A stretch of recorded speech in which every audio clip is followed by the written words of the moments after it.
Hello friends, welcome to my channel PT kitchen. আমি সবাইকে স্বাগত ও ভালোবাসা জানিয়ে আজকে জন্মাষ্টমীর দিনে আমি একটা নিরামিষ রেসিপি নিয়ে চলে এসেছি। রেসিপিটা হলো ধুস্কা।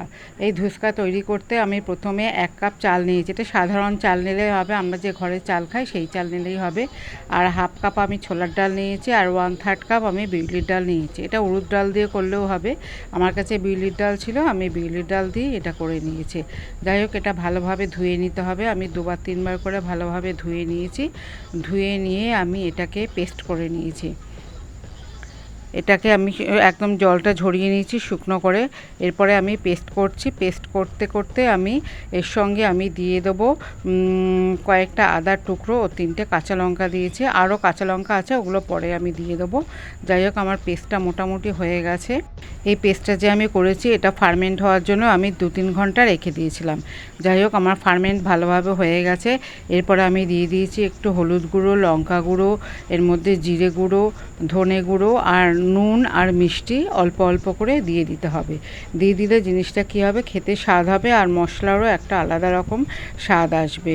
একদম প্লেন তো ভালো লাগবে না, ওই জন্য এগুলি সব একসঙ্গে করে আমি ভালোভাবে মিশিয়ে নিয়েছি।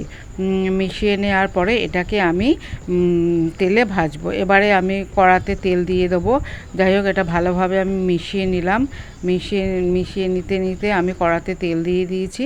তা কড়াতে আমি তেল দিয়ে ভাবলাম কড়াতে না করে আমি ফ্রাই প্যানেই করি, ওই জন্য কড়া থেকে আমি তেলটা ঢেলে ফ্রাই প্যানে দিয়ে দিলাম।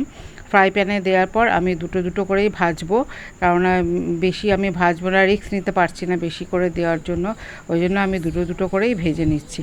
যাই হোক, ভাজাটা দেখুন একটু লালচে ভাব থাকবে, আর এটা লো টু মিডিয়াম ফ্লেমেই ভাজতে হবে।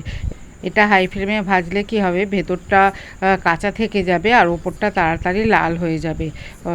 যাই হোক, এটা পুড়েও যেতে পারে, ওই জন্য এটা মিডিয়াম টু হাই ফ্লেমেই ভাজতে হবে। দেখুন আমার মোটামুটি ভাজা হয়ে গেছে। যাই হোক, ভাজাটাও খুব ভালোই হয়েছে, আর এটা কিন্তু খেতে খুবই স্বাদ হয় দেখবেন। আর এটা আমার সব কটা ভাজা হয়ে গেলেও আমি এখনও কিছু বাকি আছে। যাই হোক, এটা আমি আর তরকারিটা করেছি প্লেনই, আমি আলুর তরকারি একদম নিরামিষই করেছি। আজকে যেহেতু জন্মাষ্টমী, এই জন্য আমি পুরোপুরি রেসিপিটা নিরামিষ করেছি। আপনারা ওটা বাড়িতে তৈরি করবেন।